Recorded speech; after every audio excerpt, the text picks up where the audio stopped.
Boa tarde, amigos e amigas, irmãos e irmãs, curiosos, seguidores, interessados, espíritas assumidos, todos aqueles que possam ter algum interesse no conteúdo da nossa doutrina, dessa verdadeira caminho de emancipação para a humanidade, que é a doutrina dos espíritos, a Kardec, né?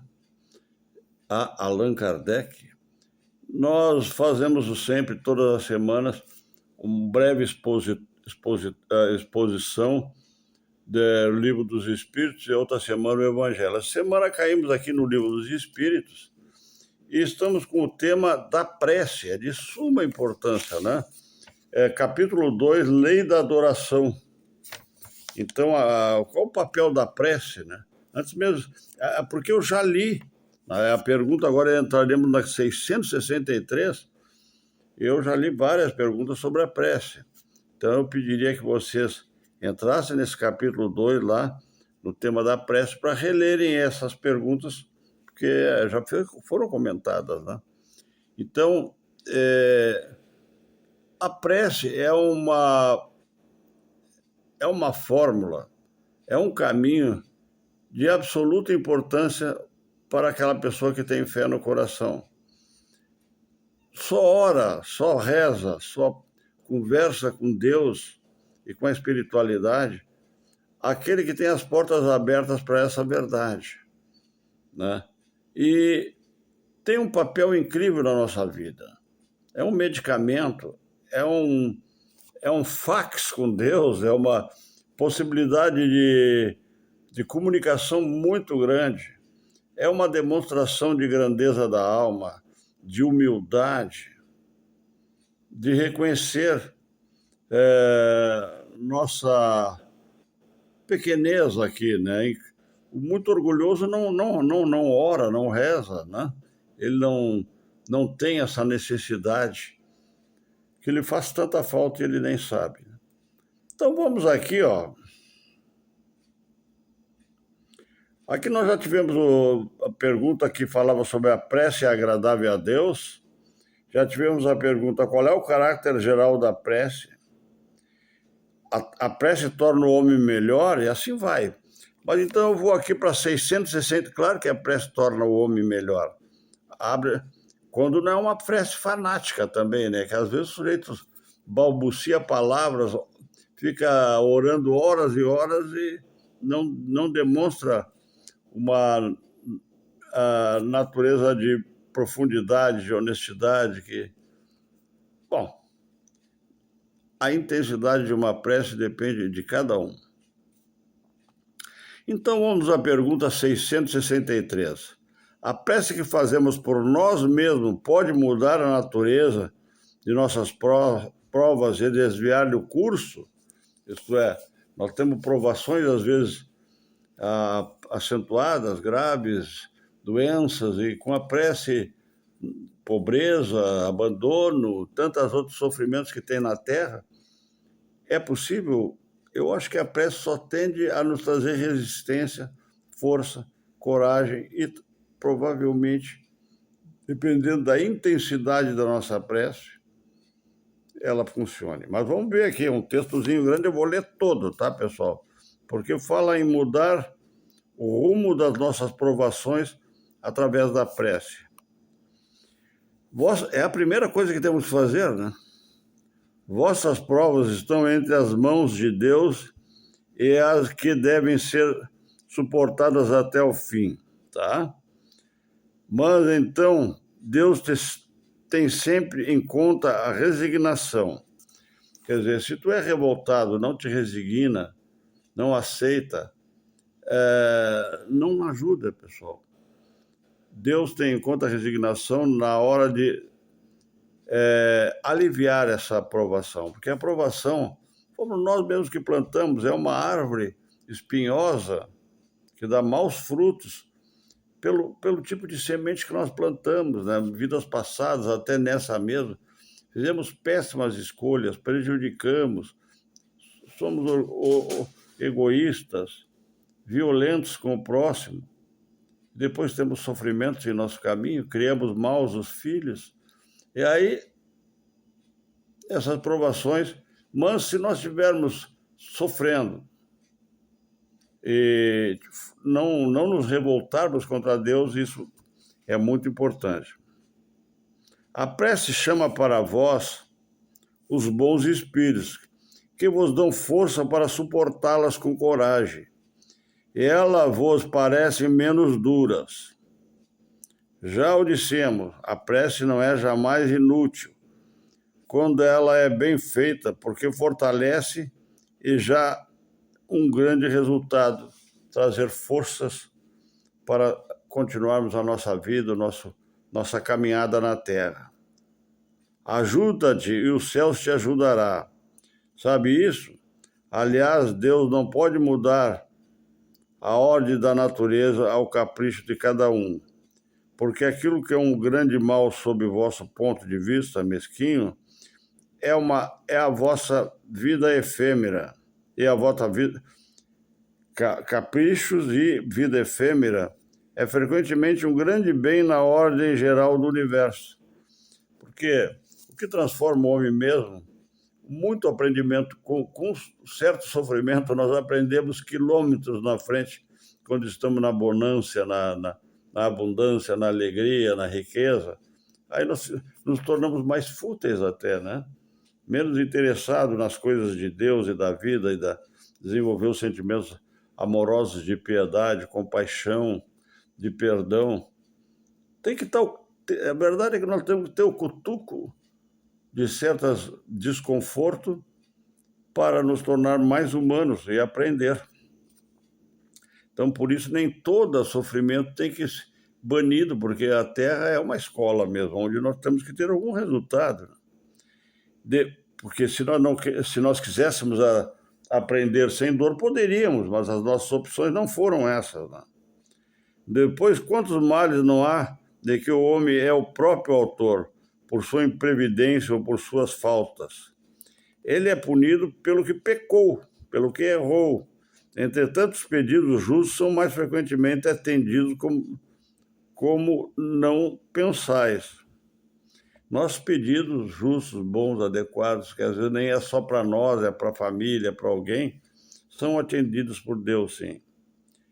Crede que Deus não vos tem escutado porque Ele não fez um milagre por vós, enquanto Ele vos assiste por meios tão naturais que vos parece o efeito do acaso ou da força de coisas.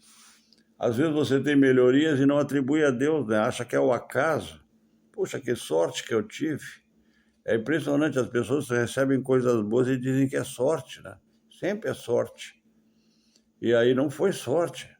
Foi uma oportunidade colocada no teu caminho, né? Às vezes de um emprego, encontrar uma pessoa, mas engraçado, essa pessoa me conseguiu um emprego, um trabalho, né?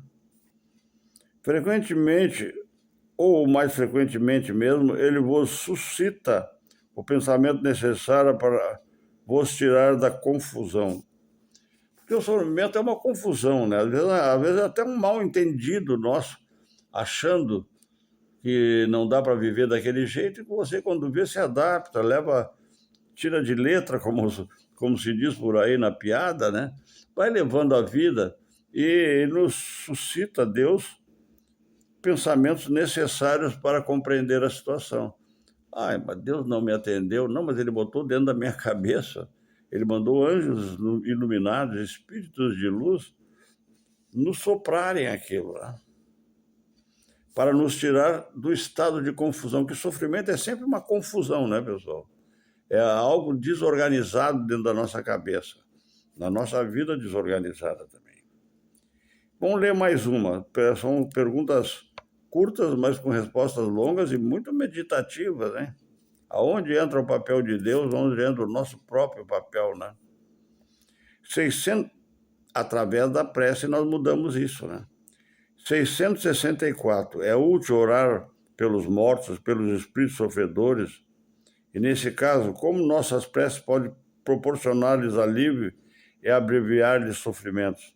Tem elas o poder de dobrar a justiça de Deus? Não dobrar a justiça de Deus, mas é uma interveniência. Quando nós oramos por um desencarnado ou por um sofredor, nós somos verdadeiros advogados deles, né? Nossa piedade há de modificar alguma coisa nos tribunais do mundo espiritual e, quem sabe, ele possa receber um socorro que até seja inesperado para ele. Mas vamos ver aqui, ó. A prece não pode ter por efeito mudar os desígnios de Deus, mas a alma pela qual se ora experimenta alívio, porque é um testemunho de interesse que lhe dá, e o infeliz sempre aliviado quando encontra almas caridosas. A infelicidade é aliviada quando encontra almas caridosas, que se compadecem de suas dores. Por isso, e é uma grande, grande caridade, mesmo nas casas de espírito, nos momentos, a gente nunca orar só pela gente mesmo, pelo próximo, o nosso grupelho, né?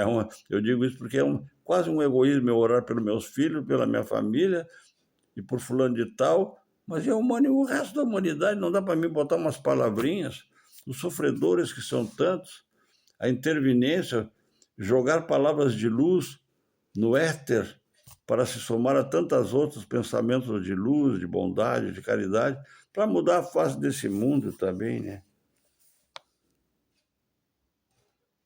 Por outro lado, pela prece, provoca-se o arrependimento e o desejo de fazer o que for preciso para ser feliz. Olha aí, ó. Daqui a pouco você está orando a uma pessoa que está muito revoltada, está amofinada, está desencantada, e aquela ideia positiva, construtiva, mostrando um caminho muito mais iluminado, muito mais feliz, né? Pode ser possível, desperta nela o desejo de, quem sabe, alcançar isso.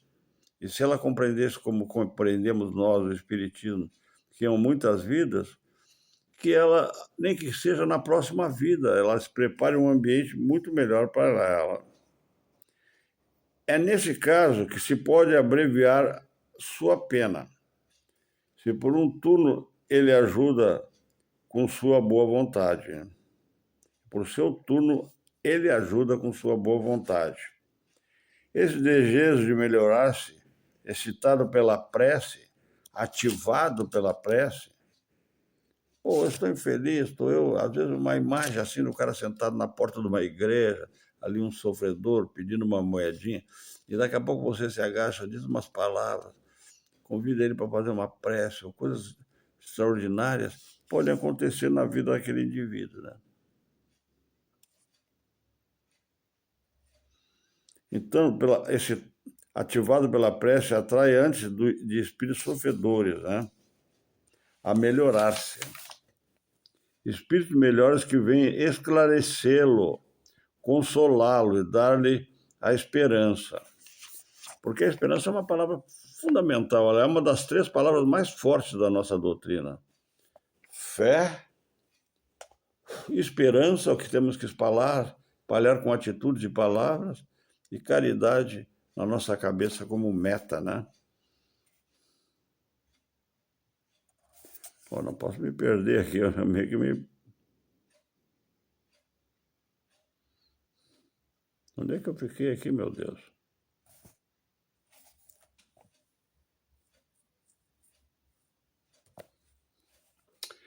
Que pensar, ó, aqui é a 665. Que pensar da opinião que rejeita a prece pelos mortos em razão de não estar prescrito no Evangelho? O Cristo disse aos homens, amai-vos uns aos outros. Essa recomendação encerra de empregar todos os meios possíveis do seu testemunho de afeição, sem entrar com isso em nenhum detalhe sobre maneira de alcançar esse objetivo. Você tem que ter um objetivo de aliviar, de impulsionar, de socorrer, né?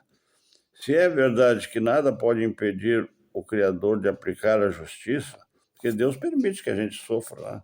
Porque não nos modificamos com nada e às vezes só a contrariedade, a dor nos modifica para melhor. O Criador aplica a justiça da qual ele é o tipo, todas as ações todas as ações dos Espíritos não é menos verdadeira que a prece que lhe endereçais, por aquele que vos inspira afeição e para ele um testemunho de lembrança, foi lembrado, né?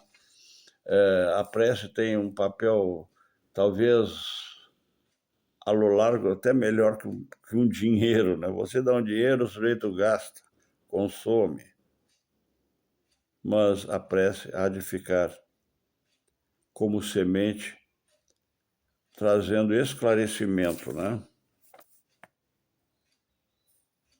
A letra é tão miudinha que estou me perdendo. Mas isso não o deixa jamais ignorar que uma alma simpática ocupou-se dele. Ele deixa o doce pensamento de que sua intercessão foi-lhe útil. A pessoa se sente tão desvalorizada que às vezes ela nem acredita que alguém possa querer socorrê-la, né? E não é só entre pobres e miseráveis que vivem sentados na porta de igreja, não, ou pelas praças do mundo. Às vezes até uma pessoa muito rica pode estar num desastre mental, né?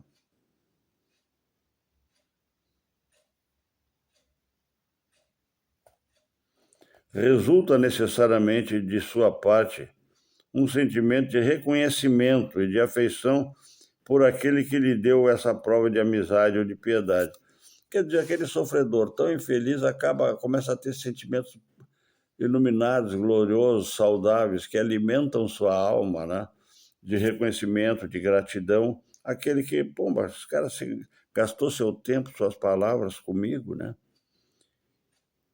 E aí surge uma prova de amizade e de piedade.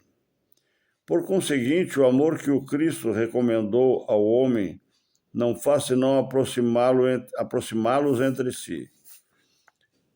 Deus nos manda soluções, mas Ele quer mesmo que vingue entre as pessoas o amor, essa energia tão divina que está ao alcance de todos nós, né? A suprema sabedoria, a fonte geral de todo amor, se espalha pelo mundo e nós temos que nos alimentar desse amor e poder passar para os outros.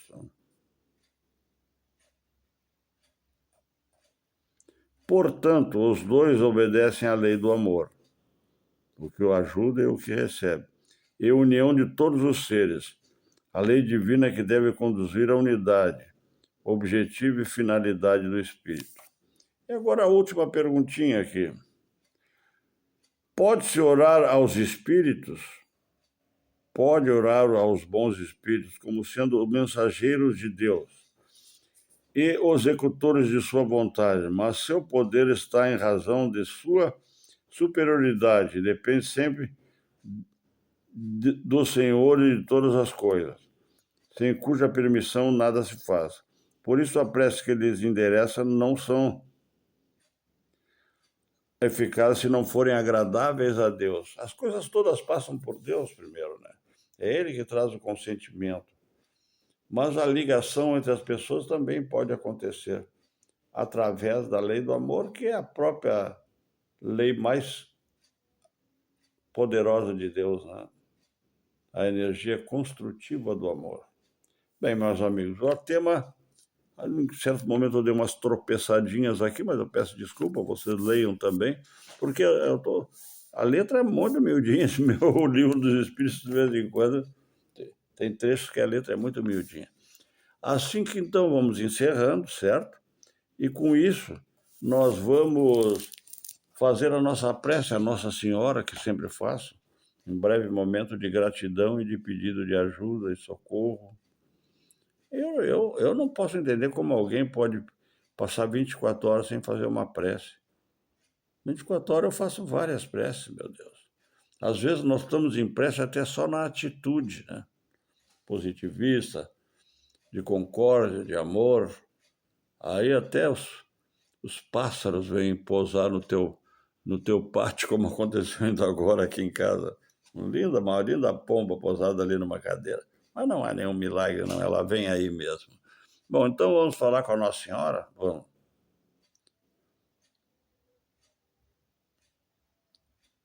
Ave Maria, quer dizer, venha Maria. Ave é uma saudação, né? Ave Maria, cheia de graça, poder, amor e bondade. Bondade esta onde buscamos nos abrigar, porque confiamos nela. O Senhor é convosco, ó Maria, hoje e sempre. Bendito é o fruto do vosso ventre, seu Filho Jesus. Jesus, Jesus, sempre Jesus, sempre Jesus, nosso fiel orientador, nosso grão-mestre, nosso farol na vida, né? Então, bendita sois, ó Maria, entre as mulheres, entre os homens, entre as criancinhas, os adolescentes e os adultos, entre também os idosos, em todos os cantos da humanidade, em todas as formas de fé, de religião, de sentimentos, Maria terá sempre seu espaço e que ela seja amada e respeitada. Entre as profissões, entre as raças, entre todas as formas de humanidade, Maria tem seu papel na história do cristianismo, né? Então, assim seja, Maria. Então, Santa Maria, Mãe de Jesus, rogai por nós, pecadores, hoje, agora, aqui e sempre, Maria. E também na hora do nosso desenlace, do nosso desencarne, que possais estar presente, bendita Senhora, por nos aliviar, para nos ajudar, para nos encaminhar. Caso não possa ser possível, os que nos enviam um dos seus afiliados, protetores, espíritos abençoados e queridos, iluminados, para exercer essa tarefa em seu nome, no que ficaremos muito agradecidos, porque é um momento delicado na vida de cada um, quando nós mudamos de vida, tiramos a capa, né? A capa carnal e surgimos nós mesmos, o indivíduo espiritual, né? E às vezes ficamos atemorizados, mas logo a gente verá que as surpresas são muito favoráveis para aqueles que tiveram mínima consciência, que oraram, que levaram sua vida no caminho do bem. Então, namastê, o divino que é em mim, cumprimento o divino que é em ti. Assim seja, seja assim. Amém, de todas as formas. Então, esperamos que tenhamos cumprido a nossa tarefa nesse sábado à tarde e convocamos a todos, se Deus quiser, para a semana que vem, quando voltamos a ler o Evangelho segundo o Espiritismo, tá?